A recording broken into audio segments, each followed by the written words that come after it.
तव कथामृतम् तप्तजीवनम् कविभिरीडितम्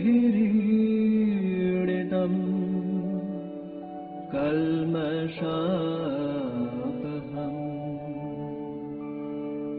श्रवणमङ्गलम् श्रीमदाततम् भुवि गृह्णन्ति ये भूरिदा जनाः भुवि गृह्णन्ति ये भूरिदा जनाः.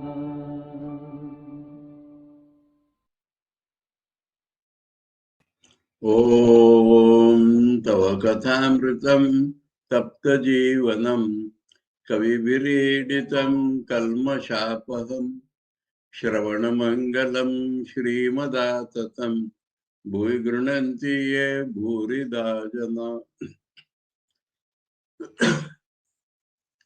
We are studying the Gospel of Sri Ramakrishna, and we are still in the conversations of December 24, 1883. And we are picking up from where it was evening. English, page 362. Bengali,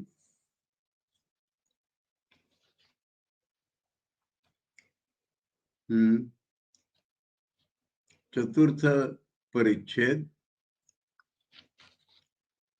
page 356. It was evening. The master was sitting on the floor of his room. Master was sitting on the floor of his room, not on that bed, with the devotees. So many times we see Sri Ramakrishna does not appear to be or shows himself to be a superior person giving discourses, expecting the shrotas to humbly listen. He becomes one of them, and as if talking to friends or loved people, he talks. So that is the special thing we learn from here. The master was sitting on the floor of his room with the devotees. He was talking to them about yoga and the 6 centers. These are described in the Shiva Samgita. If you remember, that day at 1 o'clock, somebody went to call Master Mahasaya that there will be reading of Shiva Samgita, and Thakur has called you. So he had come, but there was no reading of Shiva Samgita. And Bhavanath had come and they were talking of devotion mostly. So now that topic has come in the evening. Master. And here there is no mention of the reading of the book, but Thakur is talking about that topic. Master, Ida, Pingala and Sushumna are the 3 principal nerves. Nerves, that is Nasa, Nadi, not sinews, no, not muscles, not sinews, veins, nerves. In Indian languages, Nasa, Nadi. Now there are 3 nadis, you may say, passing through the spinal cord. On this side is Ida, here Pingala, and the central is called Sushumna.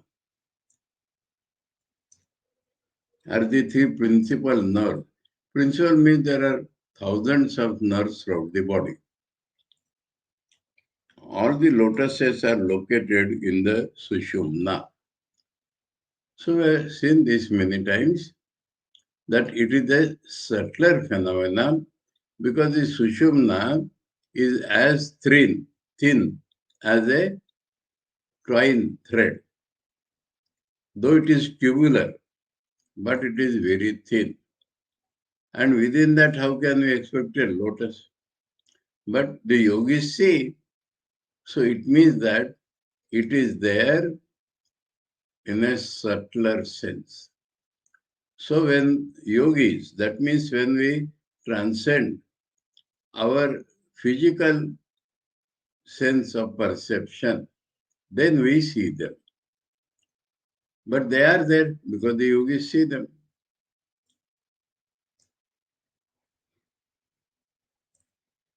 All the lotuses are located in the Sushumna. Here it does not talk of number, how many. Let us see. They are formed of consciousness, like a tree made of wax. So Thakur has made it still higher. Let me see.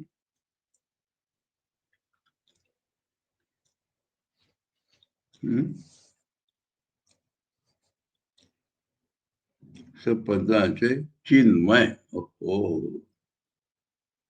যেমন মোমের গাছ ডালপালা সব। So now in Thakur's vision, they are consciousness only. Now consciousness itself cannot have shape. So consciousness as pervading the subtler elements. Yogi see means it is subtler, not gross. Thakur talks of his consciousness. So in Thakur's view, the whole world is made of consciousness, but specially he talks of them as consciousness. So we have to combine the two ideas without they are not contradictory, that consciousness in the subtler elements or subtler forms. And Thakur has given the example of wax. Wax, you know, is colorless or white and pliable. So that is the equivalent of the subtle. Like a tree made of wax, the branches, twigs, fruits, and so forth, all of wax. So branches, twigs, and all that, they're lotuses, but all made of wax. The Kundalini lies in the lotus of the Mooladhara. Kundalini, coiled power. Now, what does this power consist? It is looked upon in two different ways. It is two different things. That is, whatever work we do, whatever thought we think, leaves an impression on our mind. Now, these impressions are carried life to life. So, the collected storehouse of all impressions of our past lives, that is this Kundalini. Now, it is also conceived as the power, the mother power.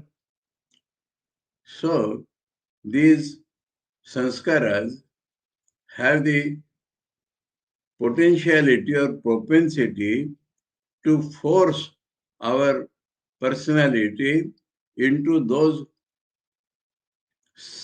directions again. So that is the whole substance. And because when it awakens and reaches Shiva in the Sahasrar, man gets Samadhi. So it is also described as the mother, because who will unite with Shiva? Only Shakti. So that is the mother. So these are the descriptions. So the Kundalini lies in the lotus of Mooladhara. Now the rock bottom of the spinal cord, Mool, original, Adhar, base. So the original base or the supporting base, that is Mooladhara. And there, that first lotus is there. So there Kundalini lies. That means Kundalini is still sleeping in a way. It has not awakened to its attraction for the Shiva. That lotus has 4 petals. So yogis describe it. In the Shiva Sangita, we will find all this description. But Thakur is telling from his own experience. So it has 4 petals. The primordial energy, so that has not been, Kundalini has now been told as primordial energy, resides in all bodies as the Kundalini. So now it has been made clear. Primordial power, 1. All bodies, different forms. Different forms according to that Jiva Sanskar. Primal power is 1. So that one mother of the universe lies in the each individual according to that man's sanskara. She is like a sleeping snake coiled up, Kundalini, of the form of a sleeping snake,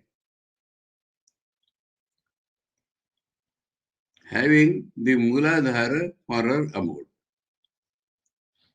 To M, because he wants M to note it, to M, the Kundalini is speedily awakened if one follows the path of bhakti. So he is connecting it with the topic going on. That means we need not go through the physiological processes of the Hatha Yoga or Raja Yoga, but through bhakti, that Kundalini, that mother, awakens. Speedily awakened. God cannot be seen unless she is awakened. So that is the physiological description. Sing earnestly and secretly in solitude. So he is instructing Master Masha to sing.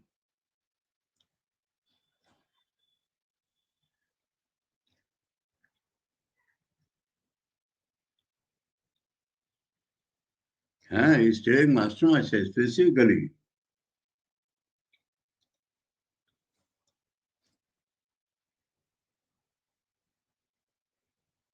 Earnestly and secretly in solitude. So it is not a music performance to be sung before people. It is you and your mother. It is you and the mother of the universe as present in your body. So you are appealing to her, that is earnestly, through that song because it is more effective.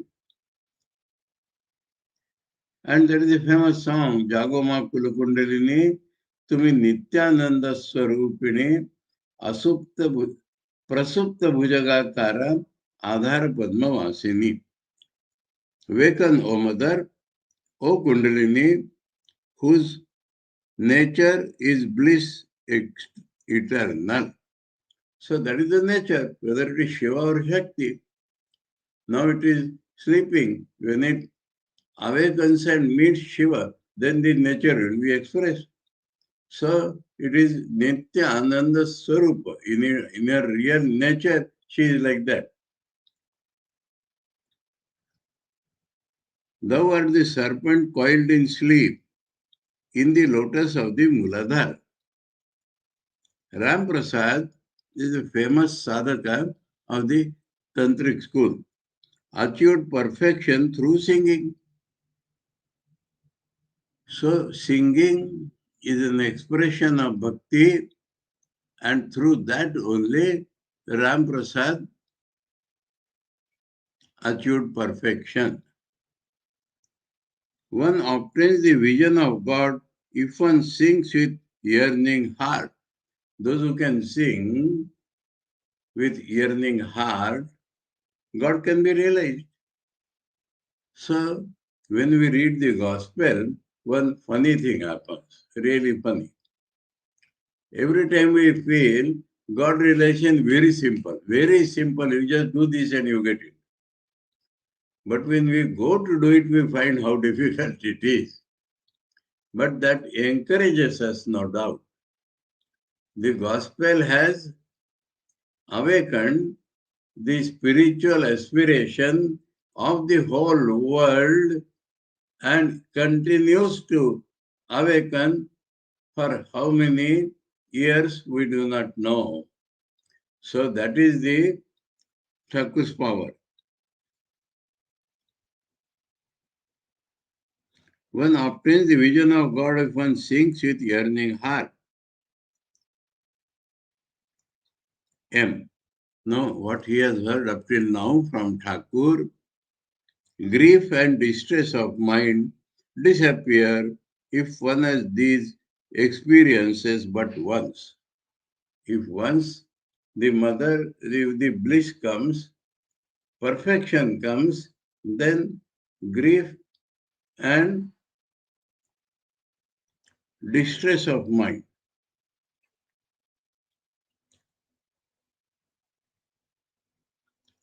In Bengali, it is only one. Maner khed mite jai. So, there are not two things. Grief and distress of mind, like that. Grief and distress of mind. So, not grief and distress of mind. Grief and distress of mind.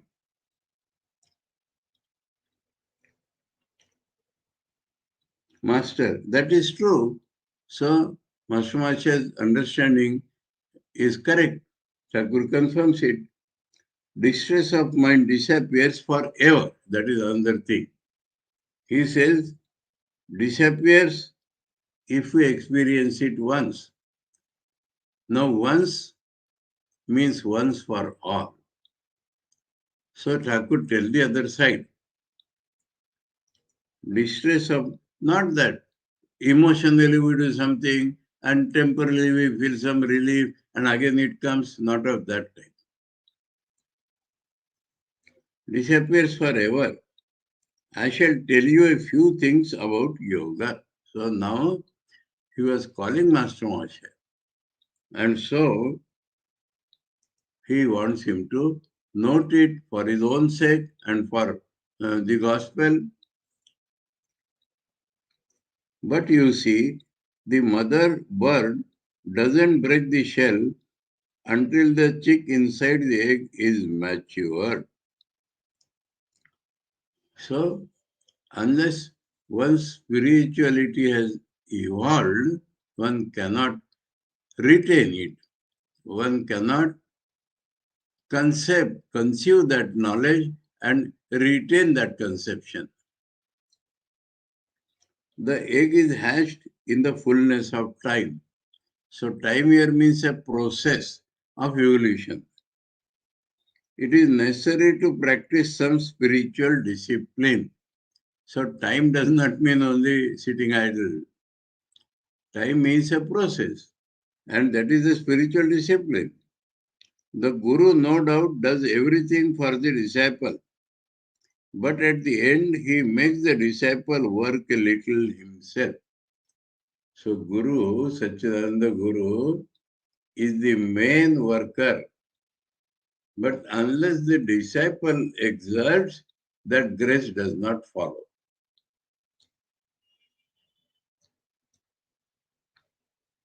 He says, but at the end,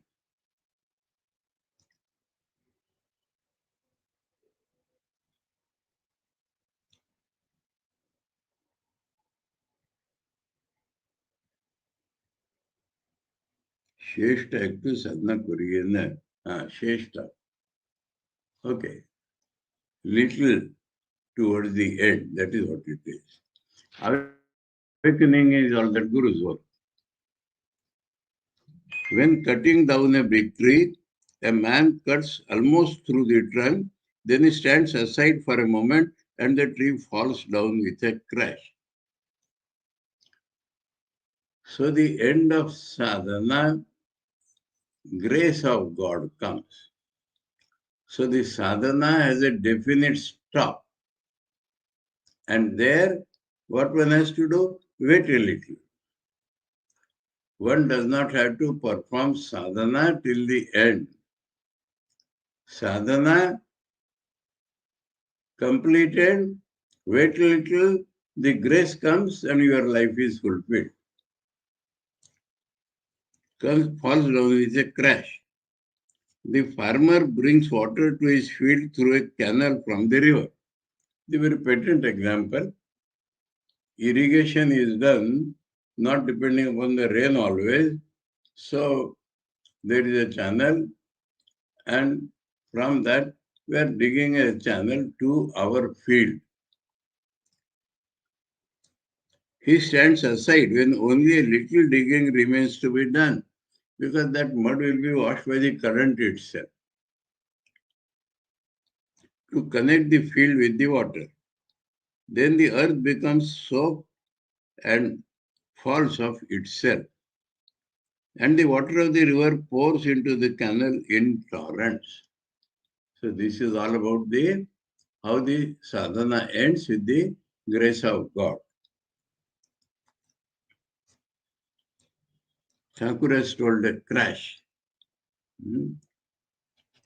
I have heard from my Guru several times as a flash, like flash of lightning.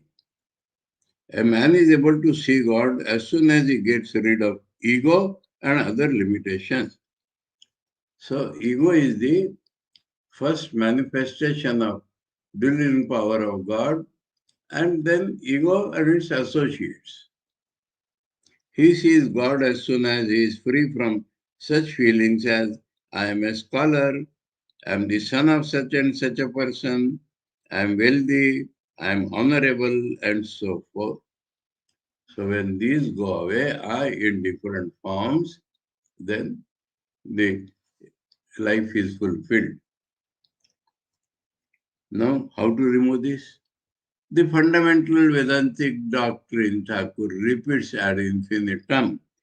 God alone is real and all else unreal. He says bhakti, but his bhakti is always based upon this ultimate truth. The world is illusory. All else is unreal. All else means the world. The world is illusory. That is discrimination, vivek and vichar. One cannot assimilate spiritual instruction without discrimination. So all the spiritual instructions about bhakti or whatever cannot be assimilated at all. So the base of sadhak's life is discrimination. Without this, nothing is going to happen in spiritual life, as per Thakur's statement again and again repeatedly. Through the practice of spiritual discipline, one attains perfection by the grace of God. So that process now he describes in this way. Spiritual discipline, grace of God. Or spiritual discipline itself is due to grace of God. But one must also labor a little. Then one sees God and enjoys bliss. So that is the result is, final result is, God is bliss.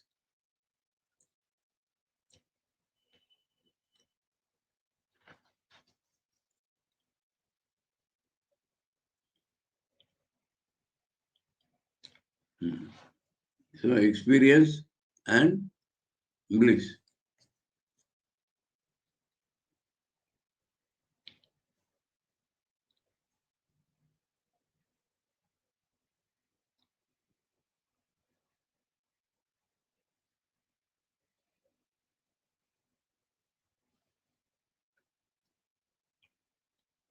If a man hears that a jar filled with gold is buried at a certain place, he rushes there and begins to dig. He sweats as he goes on digging. After much digging, he feels the spade strike something. Then he throws away the spade and looks for the jar. At the sight of the jar, he dances for joy. So in between there is a joy when God's vision is very near. Then he takes up the jar and pours out the gold coins. He takes them into his hand, counts them, and feels the ecstasy of joy. That is Anandamaya Kosha. Vision, touch, enjoyment. Isn't it so? So, vision, slight distance is there. Touch. And enjoyment means joy.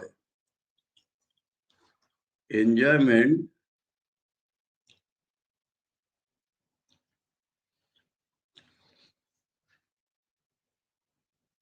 ananda love. Because that word enjoyment is not very happy. I tell you again and again. Enjoyment is subject enjoying the object. So the bliss comes. Bliss has no subject object. It is an experience.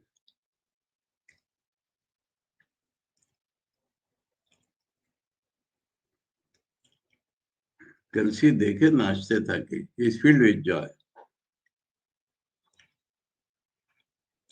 Now he talks of appearance of subject-object enjoyment with God.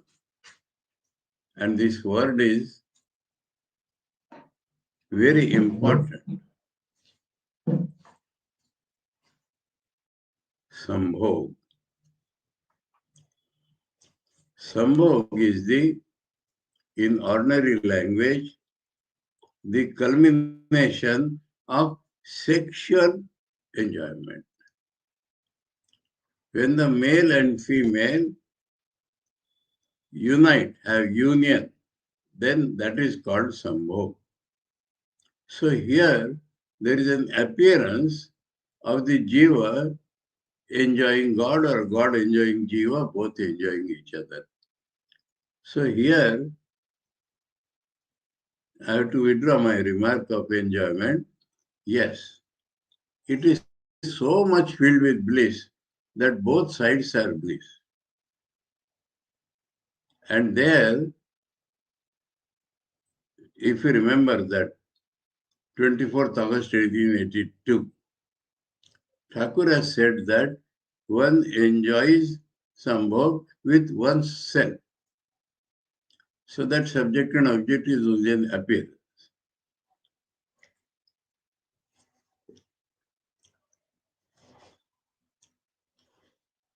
And it starts from here, God alone is real and everything is unreal. Vision, touch, enjoyment. So enjoyment is here a weak word.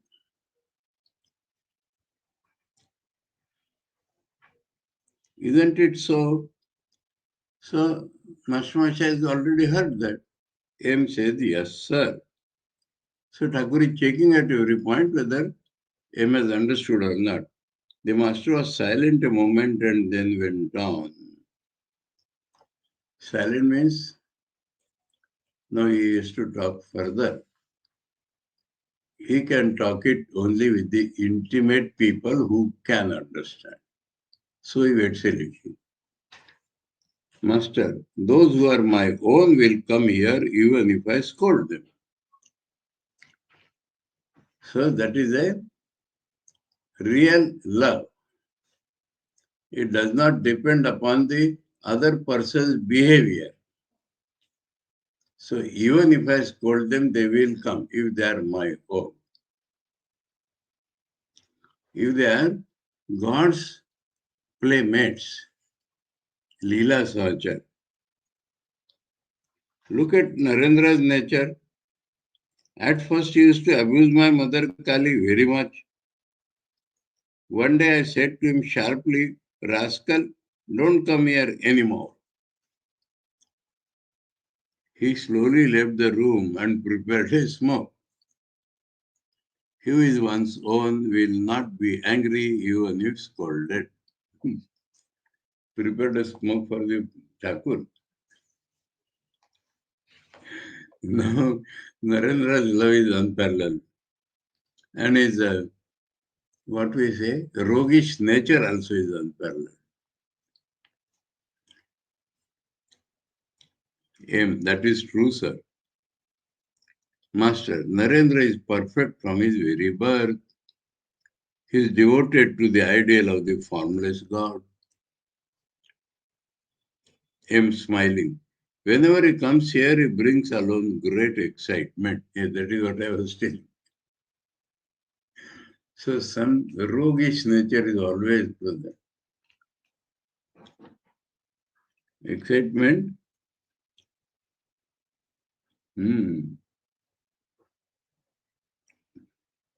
একটা কাণ্ড সঙ্গে করে আনে. How can you translate excitement only? Turmoil. When he comes here, always brings with him some turmoil. I think that will be better translation.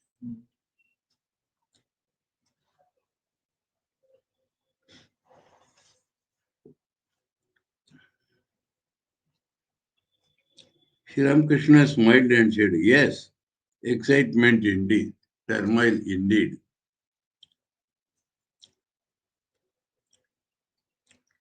That is because of his bubbling energy.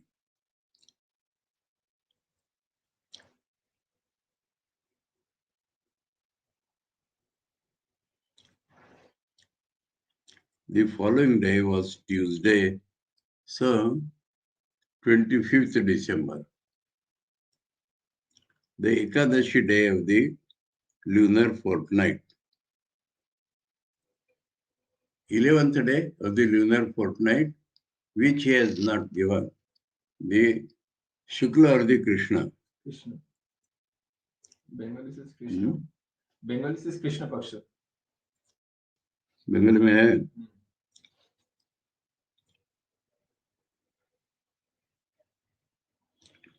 Krishna Paksha Ekadashi, that is not mentioned here.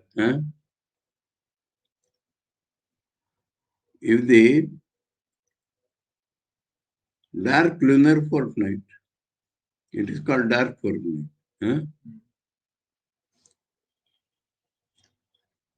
It was 11 o'clock in the morning and the master had not yet taken his meal. Rakhal and other devotees were sitting in the master's room. Master to him, one should fast on the 11th day of the lunar fortnight. So this is the custom very much followed in the Ramakrishna Mission, though it is neither compulsory nor universal. But many of the monks and brahmacharis, they fast on Ekadashi day.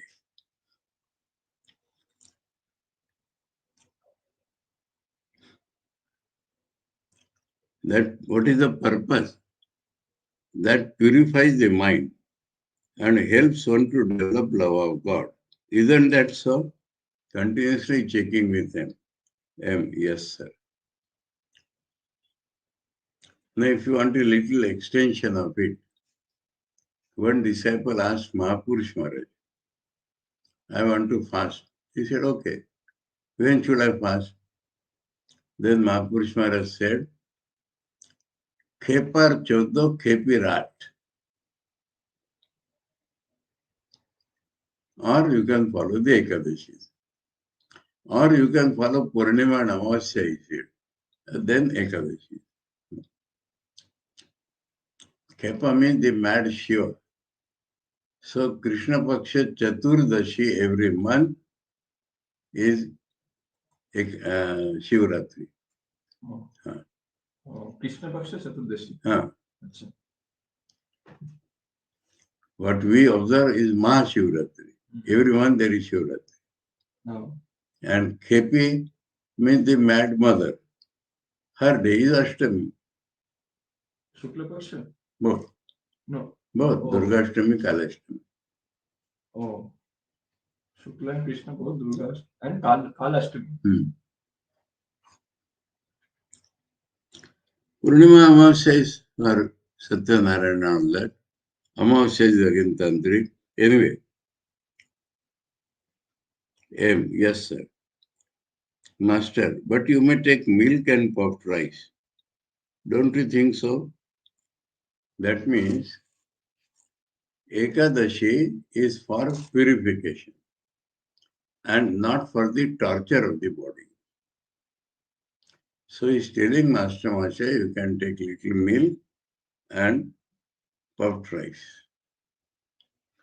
Any special deity associated with Ekadashi? Huh? Like Chaturdashi is for Shiva. Huh? Ekadashi is for any god or no particular? Ekadashi is very universal. And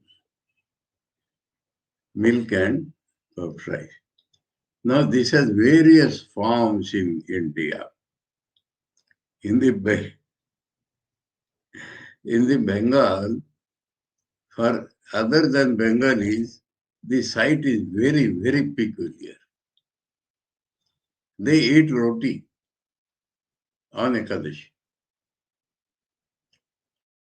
Because for them, meal means rice. So if rice is not there, it is fasting. And they take sweets. Whatever the sweets may be made of. In Maharashtra, milk and milk products are allowed. Even sweets made of milk. And rotis, they cannot imagine at all that can be taken on fasting days.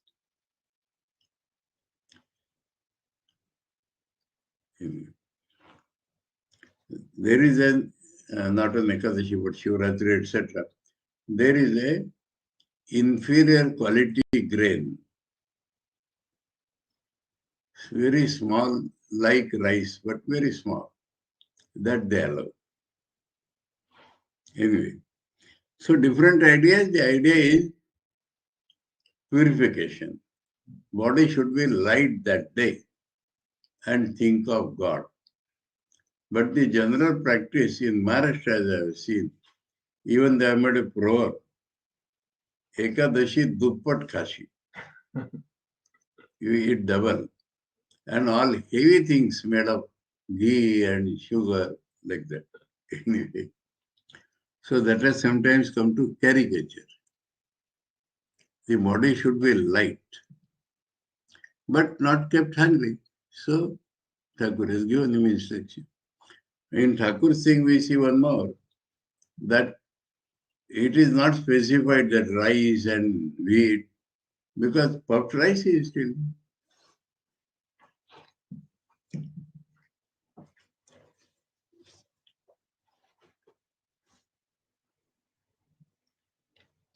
Now this puffed rice,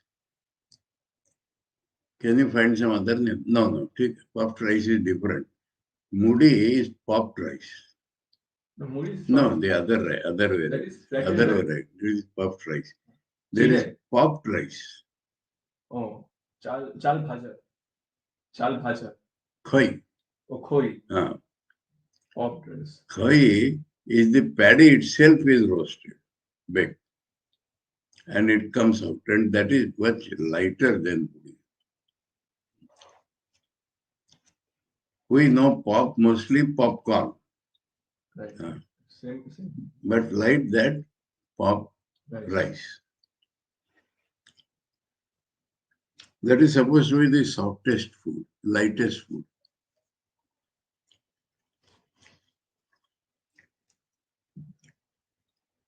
So good that we saw, huh? Khoi. Oh, I should tell you in other languages. Marathi, it is called lahi. Sanskrit lajja. Layya, not lahi. Layya.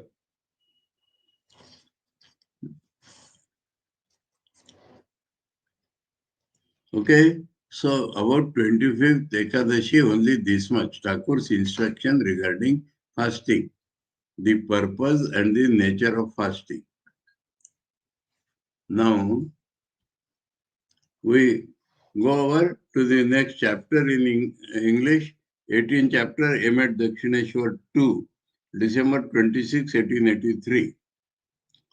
Sri Ramakrishna, accompanied by Manilal Malik, we have come across this person, M, and several other devotees, was in a carriage on his way to Ram's new garden. So Ramchandra Datta had purchased or made one new garden in order to practice spiritual discipline in solitude. The garden which Ram had recently purchased was next to Surendra. Surendra means Surendra's garden. Ram adored the master as an incarnation of God. He visited Ramakrishna frequently at Dakshineshwar. Manilal Malik was a member of the Brahma Samaj. In his house, the festival was held. The Brahmas do not believe in divine incarnations, but he had become attached to Thakur. Master to Manilal. In order to meditate on God, one should try at first to think of him as free from upadhi's limitations. God is beyond upadhis. So he is talking to him according to his constitution. He is beyond speech and mind. But it is very difficult to achieve perfection in this form of meditation. But it is easy to meditate on an incarnation. God born as man.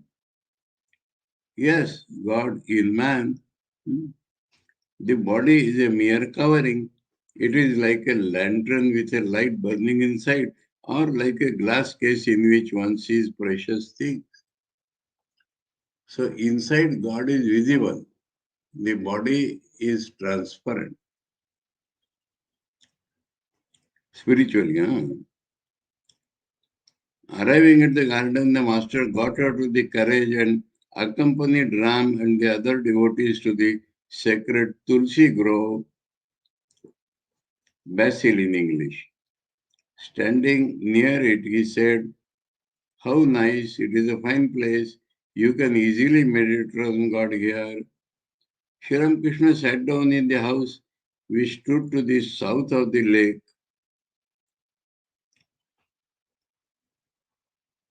Now, the lake is not mentioned before.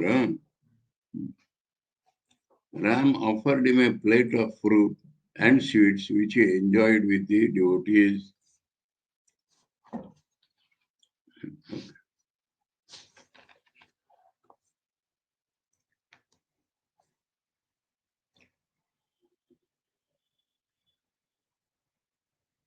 After a short time, he went around the garden.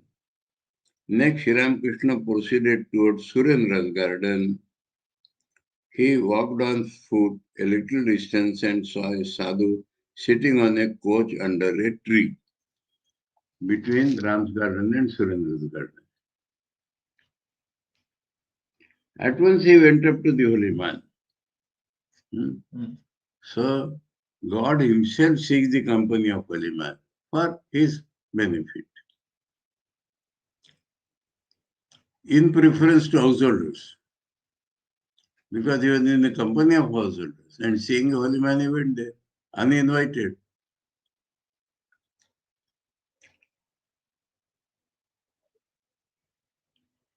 And joyfully began a conversation with him.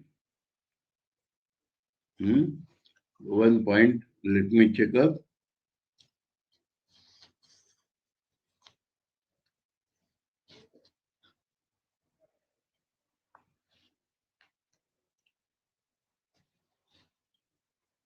কোথায় গেল?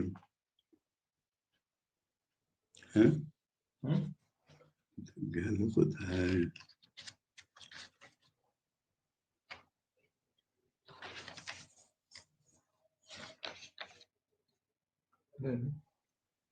Yes. No, I wanted one word here. Yes, it is there. Why it is not translated in English? started talking with him in Hindi.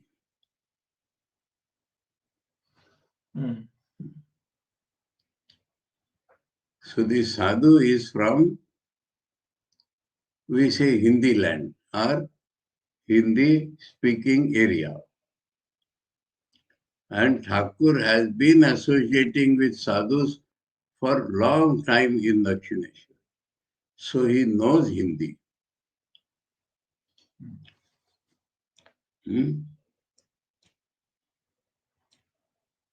Not only that, somewhere we find he comes back and tells his other devotees in Bengali what he talked in Hindi. Joyfully began a conversation with him in Hindi. Because it is in English translation, so Hindi and Bengali, but in Hindi. It shows Thakur's language knowledge. Master, to which order of monks do you belong? Have you any title, Giri, Puri, or the like? Shankaracharya organized the monks with 10 denominations. So, do you belong to that? Is the question. Sadhu, people call me a Paramahamsa. No, Paramahamsa also are Giripuris, but okay, they are Atyashramis.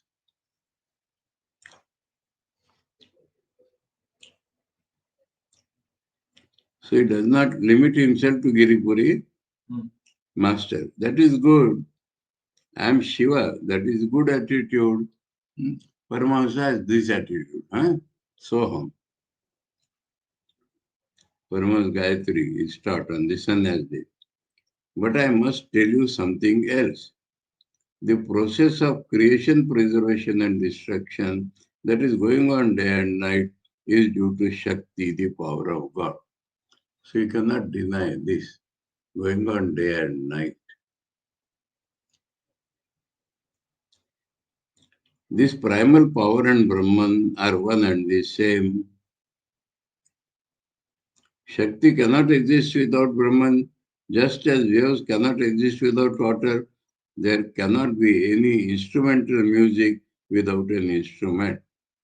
So Shakti's identity with Brahman and existence of Shakti, because the monks in general do not think of Shakti. So Thakur wanted to tell him that. As long as God keeps us in his relative world, so long we feel that these are two in the relative world. If one accepts Shakti, one accepts Brahman as well. If one is aware of night, one is also aware of day. If one is aware of knowledge, one is also aware of ignorance. So, two things which are permanently associated with each other. But there is another state in which God reveals to his devotees that Brahman is beyond both knowledge and ignorance. Because he has taken that example. Now, knowledge here means I know God. It cannot be described in words. What exists, exists. Asti matram. Because words are applicable only when we see an object. After a pleasant conversation with the sadhu, the master returned to the carriage, the holy man walking with him. Sri Ramakrishna looked upon him as a friend of long acquaintance and they walked arm in arm. See Sri Ramakrishna's affinity with the sannyasi. He is not mindful of his state and all that. Never. I will tell you one thing here. Jnaneshwar Maharaj's elder brother was his guru. And Jnaneshwar Maharaj has great poetry. So he says, how can I call you guru? Guru means heavy, big. But in your eyes, there is nobody Lagu. So how can I call you guru? In your eyes, there is no small and big. That is how he addressed it. So Thakur is absolutely free from the idea. This is how the real Guru should be. Huh? Sitting on a platform,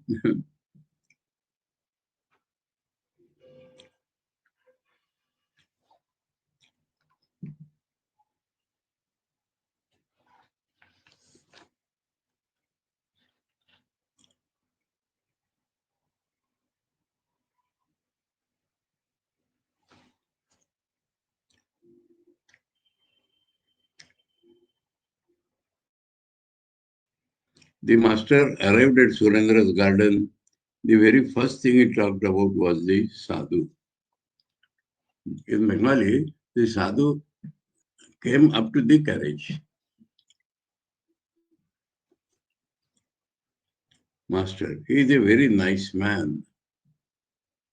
To Ram, bring him to Dakshineshwar when you come, because it is near his garden and he lives near the tree. So you can bring him. He is really a good man. There is a line in a song to the effect that a man cannot recognize a holy person unless he is holy himself. So Ram may not recognize him, or some people.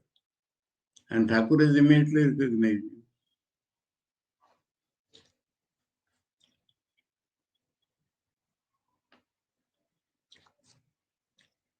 Thakur is still talking about sadhu. Huh? The sadhu believes in God without form. That is good.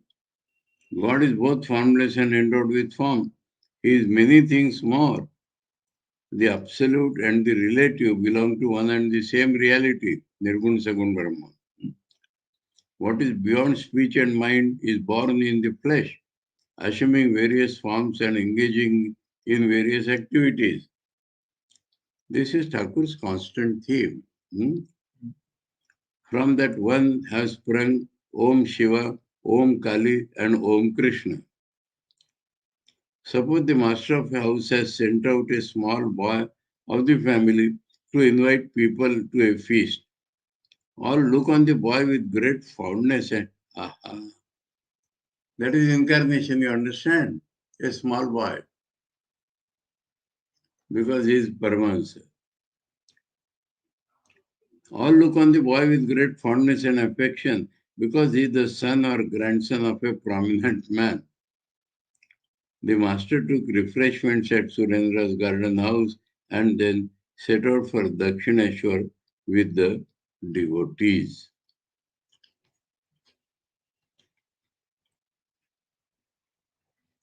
This Thakur's illustration is supreme. No? How many illustrations Thakur has given for incarnation? This I was not remembering at all, as if I'm reading first time.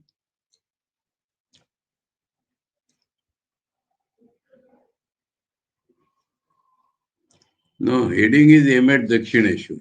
Huh? But we have seen Thakur's visit to Ram's garden, Surendra's garden. Now we come back to Dakshineshwar on 3rd December 27, 1883. Now, enough for the day. Tomorrow is Dol Purnima or Holi Purnima, so we'll not have any class tomorrow. Now the class resumes on Wednesday, 8th of December. This will be on 9th. Wednesday. No, in some places it is Dhuli and all that, but I am going by the public holidays of the Advaita. No, Wednesday will be Mandukya Upanishad. Wednesday, Yeah. University Mandukya. Sorry. So Wednesday, normally we do not have the gospel class. So the next gospel class is on Thursday, 9th December. Okay, thank you. 9th March. Tomorrow, Holy, Wednesday,